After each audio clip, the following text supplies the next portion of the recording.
Magandang umaga, kumusta po? Narito po ulit ang update natin para sa lagay ng ating panahon ngayong umaga pa ng April 5, 2024 na kung saan sa ngayon ay wala po tayong binabantayan anumang sama ng panahon sa loob at labas ng ating area of responsibility na maaari na makaapekto dito sa ating bansa sa susunod na mga araw, lalo na po ang isang LPA. Pero mayroon po ang easterlies na nagdudulot po ng mas maalinsangan na panahon na sinasabayan pa yan ng range ng HPA na nasa silangan po ng Japan na yung range po nito ay umaabot sa silangan ng Luzon na mas nagpapaalinsangan po ng panahon. Posible na aabot po sa 45 degrees Celsius ang heat index sa ilang bahagi ng ating bansa, kaya mag-ingat po tayo sa panganib na dulot po ng mainit na panahon. Ugaliin po natin lagi ang magdala ng tubig na inumin kung lalabas po tayo sa ating mga tahanan at hanggat maaari ay stay indoor po tayo para makaiwas tayo sa heat stroke at dehydration.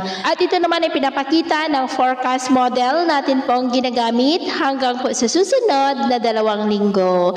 At sa lagay ng ating panahon, ngayong madaling araw ay maayos ang panahon sa malaking bahagi ng ating bansa. Pero may tsansa pa rin po ng mga isolated rain sa ilang bahagi ng Quezon, Catanduanes, Sorsogon, Eastern Samar, ilang bahagi ng Leyte, Dinagat Island at Basilan.